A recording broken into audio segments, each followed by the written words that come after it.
नमस्कार, मैं हूं अवंतिका श्रीवास्तव। आप सभी दर्शकों का अन्नदाता कार्यक्रम में स्वागत करती हूं। किसान का जीवन बहुत मुश्किल होता है। वो अपने खेतों में लंबे समय तक काम करते हैं। उसका ध्यान सदैव फसल में ही लगा रहता है। अपनी कड़ी मेहनत की ताकत पर अपना जीवन व्यतीत करते हैं। और ऐसे ही किसानों की प्रगति के लिए हम खेती बाड़ी से जुड़ी हुई बहुत सी नई और लाभकारी जानकारियां हर रोज सुबह लेकर आते हैं। तो चलिए कार्यक्रम शुरू करते हैं। पहले देखते हैं क्या है आज के अन्नदाता में। अच्छी बढ़वार के लिए गन्ने की फसल में जरूरी कार्य।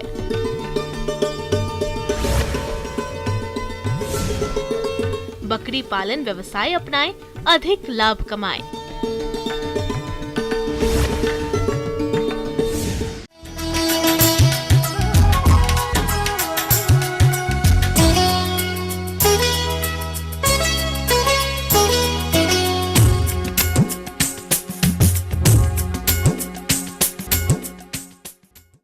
गन्ना एक लंबी अवधि वाली फसल है जो कि अभी बढ़वार की अवस्था में है और अभी बारिश और हवाओं के कारण फसल गिरने का डर बना रहता है। साथ ही कई बार ऐसे मौसम में कीटों का प्रकोप भी बढ़ जाता है, जिससे उत्पादन में भारी कमी आ जाती है। इसलिए फसल की सही देखरेख करना जरूरी है, जिसके बारे में बता रहे हैं राजमाता विजय राजे सिंधिया कृषि विश्वविद्यालय ग्वालियर के वरिष्ठ वैज्ञानिक डॉक्टर ब्रजराज सिंह कंसाना।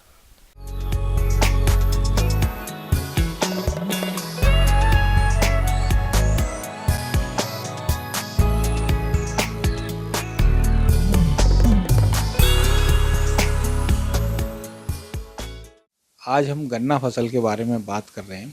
गन्ना एक प्रमुख शर्करा फसल है और पूरे देश में प्रमुख रूप से शक्कर का निर्माण गन्ना फसल से किया जाता है।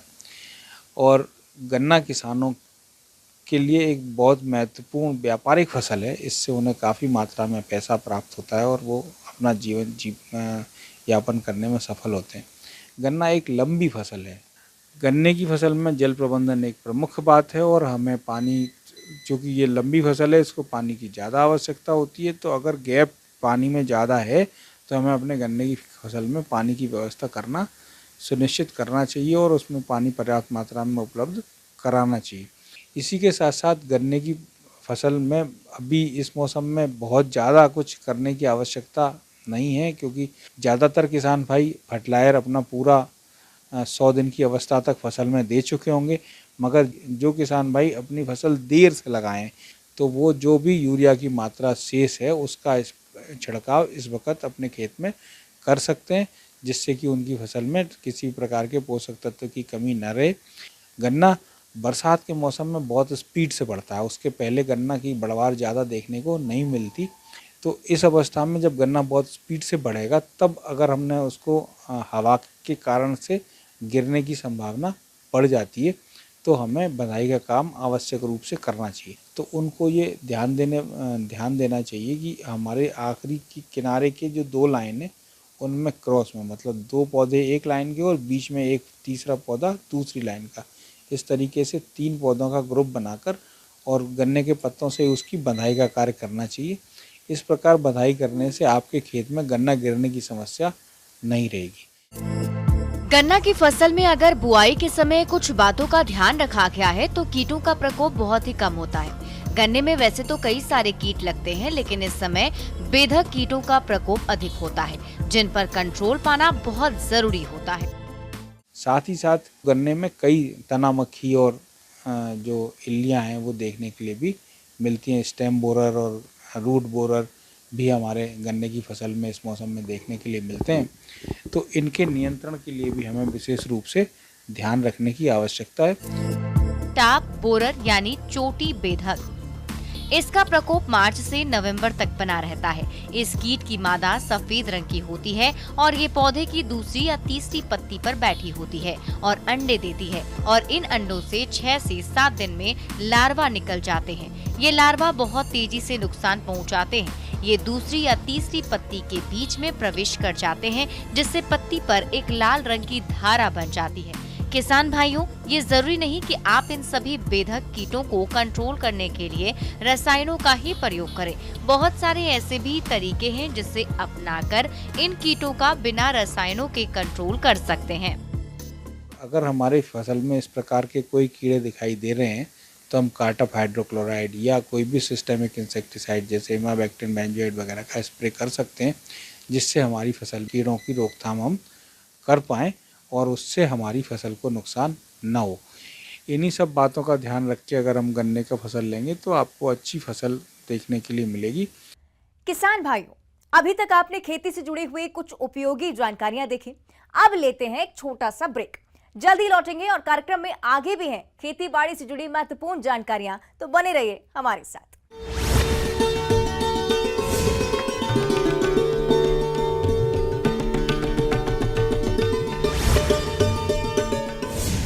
मुंगेरी में न्यूज 18 की खबर का बड़ा असर। वन पुलिस की अवैध भूमि पर कार्रवाई, ग्रामीण कर रहे थे लगातार शिकायत। सीएम भूपेश बघेल ने पीएम मोदी को लिखा पत्र, अन्य पिछड़ा वर्गों को लेकर लिखा पत्र, अलग कोड निर्धारित कर जनगणना कराने का किया अनुरोध। बीजेपी ने जलाया कांग्रेस का घोषणा पत्र, 2018 के घोषणा पत्र की जलाई प्रांतियां, छत्तीसगढ़ सरकार के 36 वादों पर साधा निशाना। राम वनगमन पर्यटन परिपथ का शुभारंभ, निर्माण कार्यों का सीएम बघेल ने किया लोकार्पण। रामायण महोत्सव में भी शामिल हुए सीएम बघेल। स्वास्थ्य कर्मियों का जेल भरो आंदोलन, सरकार के खिलाफ की जमकर नारेबाजी। नया रायपुर के तूता धरना स्थल से निकाली आक्रोश रैली। बलौदाबाजार में भीषण सड़क हादसा, बाइक सवार मां बेटे को तेज रफ्तार ट्रक ने रौंदा, हादसे में मां बेटे की दर्दनाक मौत। कांकेर में शादी का झांसा देकर युवती से दुष्कर्म, पीड़िता के गर्भवती होने पर परिजनों को हुई जानकारी, पुलिस ने कार्रवाई करते आरोपी को धर दबोचा। मुंगेरी में न्यूज 18 की खबर का बड़ा असर। वन पुलिस की अवैध भूमि पर कार्रवाई, ग्रामीण कर रहे थे लगातार शिकायत। सीएम भूपेश बघेल ने पीएम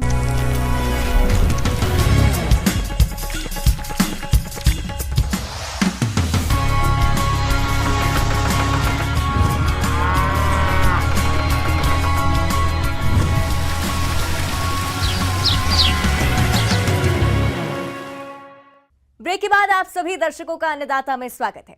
चलिए अब रुक करते हैं अगली कड़ी की ओर।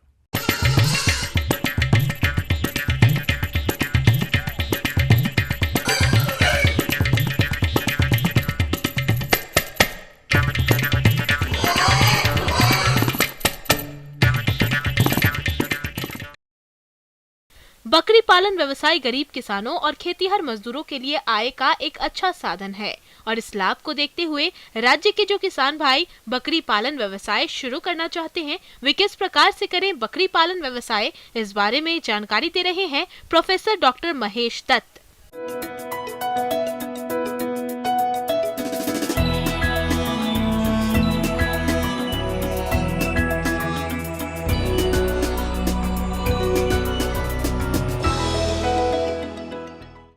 बकरी पालन एक बहुत ही महत्वपूर्ण भूमिका अदा करता है। जैसे मैं आपको बताऊंगा, आप अगर 4 गाय रखते हैं, 2 भैंस रखते हैं तो 5 या 6 बकरी रख सकते हैं। प्रदेश के बहुत से किसान भाई अपनी आय बढ़ाने के लिए कई व्यवसाय को करते हैं, जिसमें बात करें बकरी पालन की तो यह काम लागत में अधिक मुनाफा देने वाला व्यवसाय है। आजकल बकरियों की दूध और मांस की मांग मार्केट में बढ़ती जा रही है। बकरियों के दूध में मल्टीविटामिन पाए जाते हैं। हालांकि बकरी का दूध गाय और भैंस के दूध से महंगे बिकते हैं, जिससे किसान को मुनाफा अधिक होता है। अगर आप भी बकरी पालन करना चाहते हैं तो अच्छी नस्ल के बकरियों का पालन करें, जो इस प्रकार से हैं। सिरोही, जमुनापारी, बीटल, बर्बरी, ब्लैक बंगाल, जखराना, किसान इनमें से किसी भी नस्ल का चयन करके पालन कर सकते हैं। किसान भाइयों, अगर सिरोही नस्ल की बात करें तो सिरोही नस्ल एक बहुत ही महत्वपूर्ण नस्ल के रूप में भारत में मानी गई है, जिसका जो उद्गम है, जो जन्म स्थान है, वो सिरोही जिला, राजस्थान का सिरोही जिला माना जाता है। लेकिन कुछ हद तक कुछ पशु आप देवगढ़, जो कि राजसमंद जिले में एक तहसील है, देवगढ़ में बिल्कुल वही पशु आपको देवगढ़ में मिलेंगे और कई लोग इसको देवगढ़ी के नाम से भी जानते हैं। यानी सिरोही नस्ल या देवगढ़ी नस्ल वो एक ही बात है और बिल्कुल आप देखेंगे लक्षणों में कोई खास अंतर नहीं है। अगर हम लक्षणों की बात करें तो कई पशुओं को इस पे चकते नज़र आएंगे, साथ ही कई पशुओं पर वो चकते बिल्कुल भी नहीं होते। आपको लगेगा कि ये बिल्कुल ही जो प्लेन, जो शरीर के ऊपर कोई भी चकता नहीं है, वो भी सिरोही नस्ल हो सकती है। अगर चकते हल्के हैं या गाढ़े हैं वो भी सिरोही नस्ल है।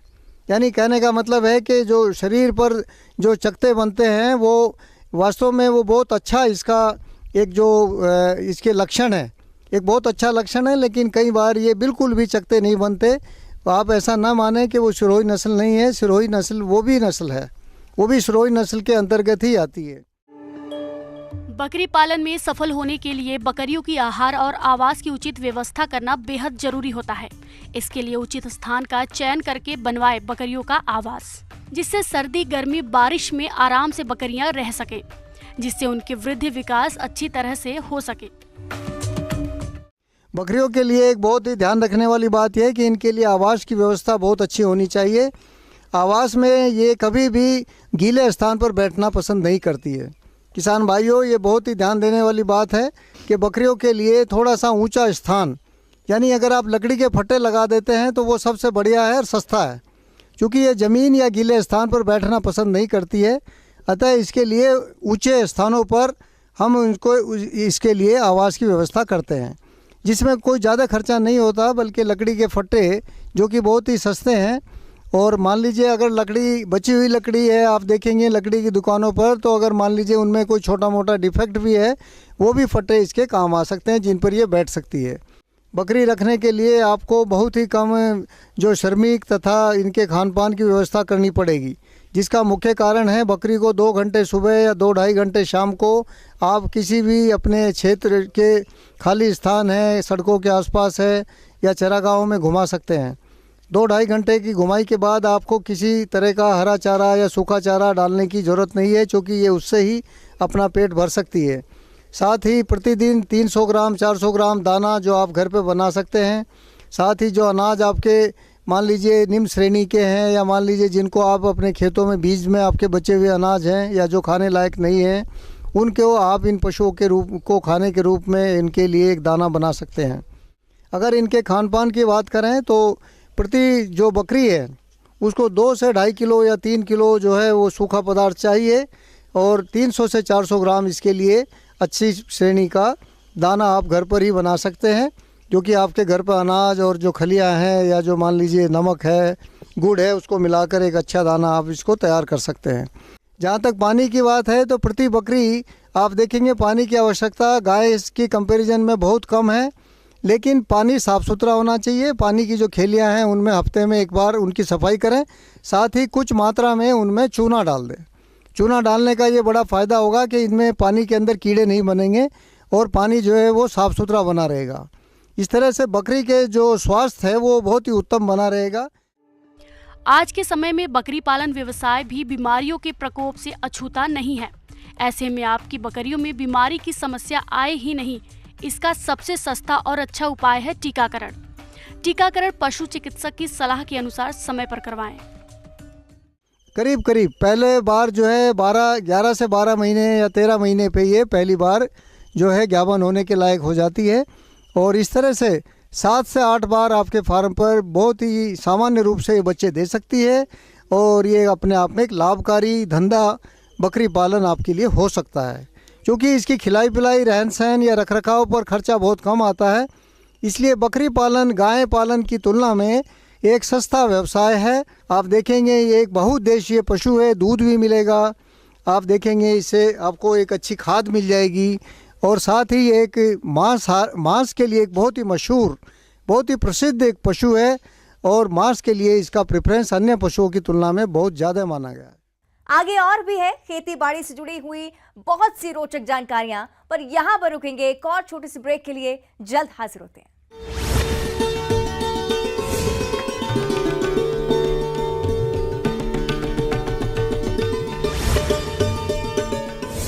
अन्य पिछड़ा वर्गों को लेकर लिखा पत्र, अलग कोड निर्धारित कर जनगणना कराने का किया अनुरोध। बीजेपी ने जलाया कांग्रेस का घोषणा पत्र, 2018 के घोषणा पत्र की जलाई प्रांतियां, छत्तीसगढ़ सरकार के 36 वादों पर साधा निशाना। राम वनगमन पर्यटन परिपथ का शुभारंभ, निर्माण कार्यों का सीएम बघेल ने किया लोकार्पण। रामायण महोत्सव में भी शामिल हुए सीएम बघेल। स्वास्थ्य कर्मियों का जेल भरो आंदोलन, सरकार के खिलाफ की जमकर नारेबाजी। नया रायपुर के तूता धरना स्थल से निकाली आक्रोश रैली। बलौदाबाजार में भीषण सड़क हादसा, बाइक सवार मां बेटे को तेज रफ्तार ट्रक ने रौंदा। हादसे में मां बेटे की दर्दनाक मौत। कांकेर में शादी का झांसा।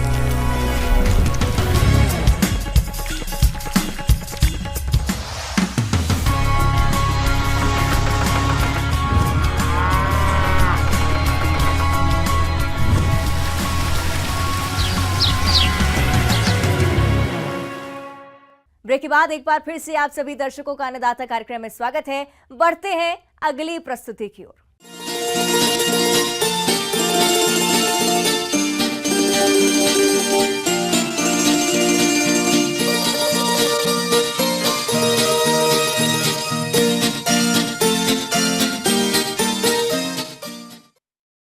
बारिश का मौसम चल रहा है और तालाबों में भी जल का स्तर अच्छा हो गया है। ऐसे में अब किसान इन तालाबों में मछली बीज का संचयन कर रहे हैं और कार्य करते समय और इसके बाद मछली तालाबों की विशेष देखरेख करनी पड़ती है, तभी मछलियों की बढ़वार अच्छी होती है। तो चलिए इस बारे में जानते हैं मत्स्य विशेषज्ञ अभिलिप्सा बिस्वाल से।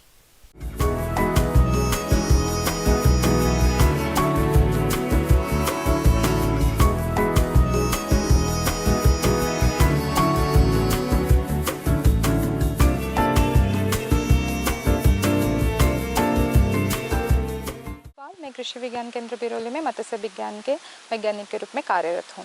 तो आज मैं आपको बताने वाली हूँ कार्प मछली के पालन की प्रणाली के बारे में। कार्प मछली को खाना बहुत ज़्यादा पसंद करते हैं और पूरी भारत में टोटल मछली जितना हमारे प्रोडक्शन होता है उसमें से 87% से ज़्यादा कार्प मछली का उत्पादन ही होता है। मुख्यतः से इंडियन मेजर कार्प वैरायटी में कटला, रोहू, मृगल और एग्जॉटिक कार्प वैरायटी में से silver carp, grass carp, common carp आदि को खेती किया जाता है। मत्स्य पालन हेतु 0.2 हेक्टेयर से 5.0 हेक्टेयर तक की ऐसी तालाबों का चयन किया जाना चाहिए जिनमें वर्ष भर 8 से 9 माह पानी भरा रहता हो। तालाबों को सदाबहार रखने के लिए जल की आपूर्ति का साधन होना चाहिए। तालाब में वर्ष भर 1 से 2 मीटर पानी अवश्य बना रहे। तालाब ऐसे क्षेत्रों में चुना जाए जो बाढ़ से प्रभावित न होते हों तथा तालाब तक आसानी से पहुंचा जा सके। यदि तालाब से पानी निकालना संभव न हो तो तल को समय समय पर रेकिंग करते रहना चाहिए तथा 1 टन चूना प्रति हेक्टेयर प्रति वर्ष किस्तों में डालना चाहिए। और तालाब का जो डेप्थ होगा वो वैरी करते हैं, आप किस स्टेज से किस स्टेज का मछली का पालन करना चाहते हो। अगर आप ग्रो आउट फार्मिंग करते हो तो आपको इस तालाब का डेप्थ चाहिए आपका 2.5 to 3 मीटर तक पानी डेप्थ चाहिए। और पीएच उसके बाद आपका तालाब में नया खुदा गया तालाब में प्लाबक का मात्रा नहीं रहती है, इसीलिए कोई पुराने तालाब से प्लाबक छान कर नया तालाब में स्थापित करने का आवश्यकता है। उसके बाद हम चलते हैं तालाब में बीज संचयन की तरफ। बीज कितना संचयन करेंगे हम एक तालाब में? एक तालाब में अगर हम उंगली साइज का बीज यानी कि अंगुलिका मछली को संचयन कर रहे हैं जो कि 5 से 10 ग्राम साइज का होते हैं, तो हम 3000 से 4000 फिंगरलिंग यानी कि अंगुलिका मछली को संचयन कर सकते हैं। और बीज संचयन करने के समय ये हमें ध्यान रखना है कि हम कभी भी एक ही प्रजाति का कार्प मछली को तालाब में ना डाल के मिश्रित मछली पालन करें, यानी कि हम लोग कतला, रोहू, मृगल, silver carp, grass carp, common carp आदि वैरायटी का मछली को मिश्रण करके तालाब में यूज करें। तालाब में परिपूरक आहार, जैविक तथा रासायनिक खाद निर्धारित मात्रा में उपयोग करने पर मत्स्य बीज की संख्या सामान्यतः प्रति हेक्टेयर 5000 फिंगरलिंग तथा मिश्रित मत्स्य पालन में 10,000 फिंगरलिंग संचय किया जा सकता है। तालाब पूर्ण तैयार होने के उपरांत विभिन्न मत्स्य प्रजातियां जैसे भारतीय मेजर कार्प मछलियों में कतला, रोहू एवं नैन और विदेशी कार्प मछलियों में सिल्वर कार्प, ग्रास कार्प और कॉमन कार्प का मिश्रित पालन विशेष लाभकारी होता है। कॉमन कार्प मछली का बीज मार्च, अप्रैल, मई में तथा अन्य कार्प मछलियों का बीज जुलाई, अगस्त, सितंबर में प्राप्त किया जा सकता है। अगर हम लोग एक ही प्रजाति का मछली को यूज़ करेंगे तो जैसे कि हम लोग सरफेस फीडर का यूज़ करें यानी कि कतला और सिल्वर कार्प का यूज़ करें, तभी नीचे का एरिया आपका यूज़ नहीं हो पाएगा। इसलिए मिश्रित मछली पालन करने की आवश्यकता है। तो फिर इसके बाद हम चलेंगे मछली को खाने का प्रबंधन कैसे करें। खाने का प्रबंधन के लिए पहला महीना आपको बायोमास की 5% के हिसाब से खाना प्रदान करने की आवश्यकता है। अब बायोमास किसको बोला जाएगा? जितना आपने फिंगरलिंग छोड़ा है, जैसे कि आप 3000 फिंगरलिंग छोड़े हो, प्रति फिंगरलिंग का वेट अगर आपका पहला महीना आपका 5 ग्राम हुआ तो उसको गुणन करके उसका 5% बॉडी वेट के हिसाब से पहला महीना आपको खाना प्रदान करने की आवश्यकता है। उसके बाद द्वितीय महीना से 5वां महीना 3.5% के हिसाब से फीड देने का आवश्यकता है। उसी हिसाब से फीड का रेट को कम करते करते छठा महीना तक 1% बायोमास के हिसाब से हम खाना प्रदान करेंगे। छठा महीना के बाद से जितना महीना का भी आप पालन करें, जैसे पकड़े आप लोग 12 महीना तक मछली पालन कर रहे हैं, तभी भी आप बायोमास का 1% के हिसाब से आप खाना प्रदान करने की आवश्यकता है। और हर महीना हमें तालाब में नमूनाकरण करके मछली का वेट का जांच करने की आवश्यकता है।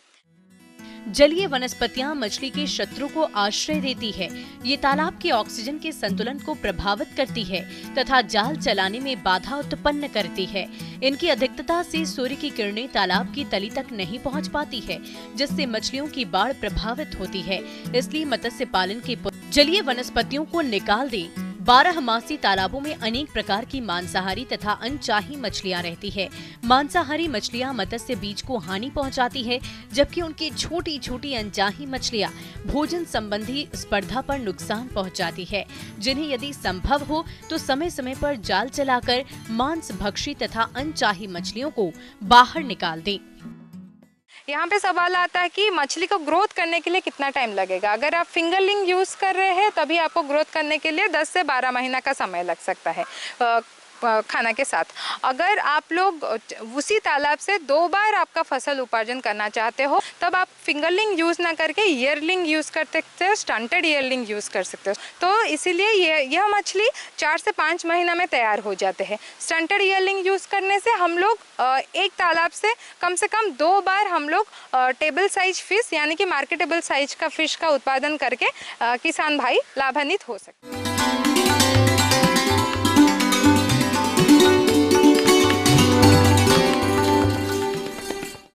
अन्नदाता हेल्पलाइन निशुल्क फोन संपर्क सेवा के माध्यम से आपके द्वारा पूछे गए प्रश्नों में से 1 या 2 महत्वपूर्ण प्रश्न को हम अपने कार्यक्रम में शामिल करते हैं। इसी के तहत आज का चयनित प्रश्न और उसका जवाब इस प्रकार है। अन्नदाता निशुल्क फोन संपर्क सेवा के माध्यम से पूछे गए प्रश्नों में से आज हमने जिस प्रश्न को कार्यक्रम में शामिल किया है उसे पूछा है ग्राम होताई, जिला इंदौर के कृषक सुरेंद्र सिंह ने। ये सागौन के पौधे लगाकर लाभ कमाने के बारे में जानकारी चाहते हैं। तो सुरेंद्र सिंह जी, आपकी जानकारी के लिए प्रस्तुत है कार्यक्रम का ये अंश।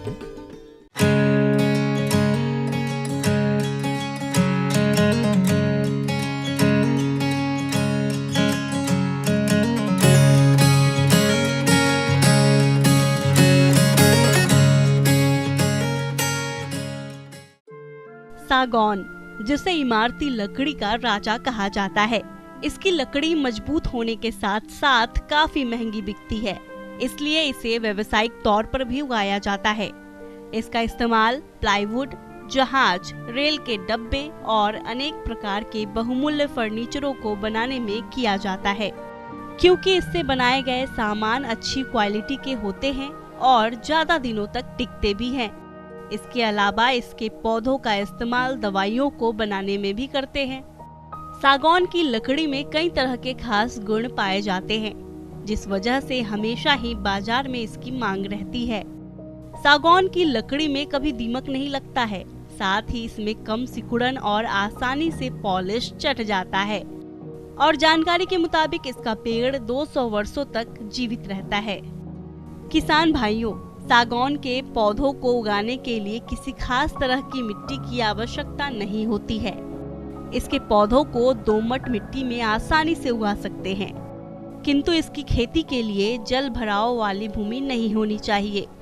जल भराव की स्थिति में इसके पौधों में रोग लगने का खतरा बढ़ जाता है। इसकी खेती में भूमि का पीएच मान 6.5 से 7.5 के मध्य होना चाहिए। किसान भाइयों, इसके पौधों को अच्छे से वृद्धि करने के लिए शुष्क और आर्द्र मौसम की आवश्यकता होती है। एक वर्ष में लगभग 50 इंच से अधिक वर्षा इसके पौधों के लिए अच्छी मानी जाती है। अधिक ठंड इसके लिए उपयुक्त नहीं होती है। सागौन के पौधे सामान्य तापमान पर ठीक से बढ़ते हैं। किसान भाइयों, सागौन की कई उन्नत किस्में मौजूद हैं, जिन्हें उगाकर आप अच्छी कमाई कर सकते हैं। सागौन की कुछ प्रमुख किस्में: दक्षिणी और मध्य अमेरिका सागौन, पश्चिमी अफ्रीकी सागौन, आदिलाबाद सागौन, नीलांबर सागौन, गोदावरी सागौन और कोन्नी सागौन है।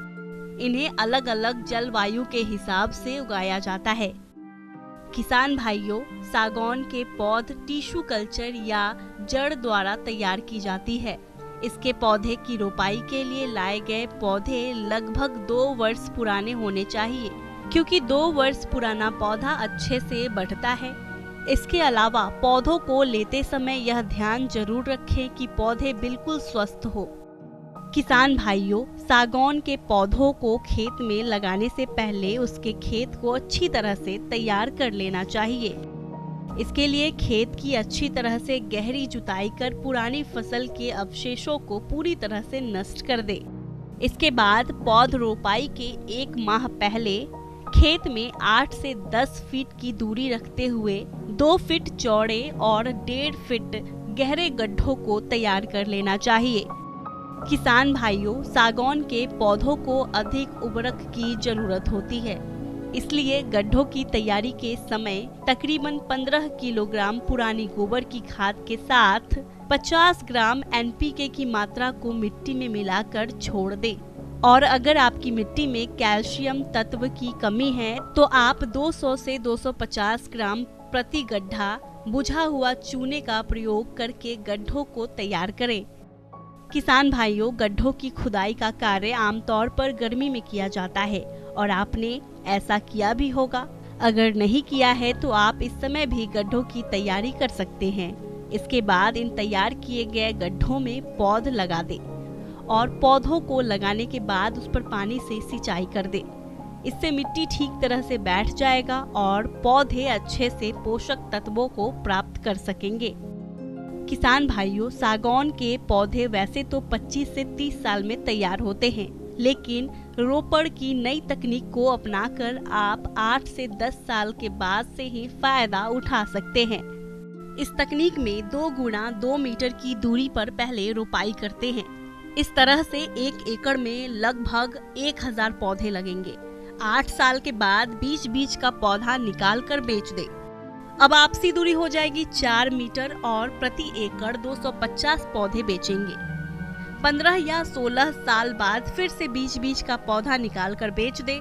अब आपसी दूरी हो जाएगी 8 मीटर और प्रति एकड़ 62 पौधे बेचेंगे, जो कि 25 से 30 साल बाद पूरी तरह से तैयार होंगे, जिनकी कीमत 40 से 50 हजार रुपए प्रति पेड़ होगी, जो कि लगभग 30 से 32 लाख रुपए की होगी।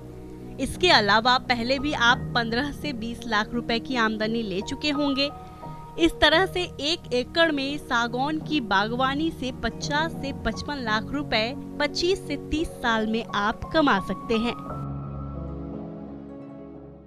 किसान भाइयों, अन्नदाता आपकी सेवा के लिए संकल्परत है। कृषि संबंधित समस्या और सुझावों के लिए आप हमें इस पते पर संपर्क कर सकते हैं। प्रोड्यूसर अन्नदाता news 18 Madhya Pradesh Chhattisgarh, Ramoji film city, Hyderabad 501512। साथ ही आप हमें ईमेल भी कर सकते हैं। हमारा ईमेल है p18annadatamp@nw18.com। इसके अतिरिक्त आप हमें निःशुल्क हेल्पलाइन नंबर 1800-889-2163 पर सोमवार से शनिवार सुबह 10 बजे से शाम 4 बजे के बीच संपर्क कर सकते हैं। किसान भाइयों, अब समय हो रहा है आपसे विदा लेने का, तो हमारी अन्नदाता टीम को दीजिए इजाजत। कल फिर आपसे मुलाकात होगी कृषि संबंधित कुछ और महत्वपूर्ण जानकारियों के साथ। नमस्कार।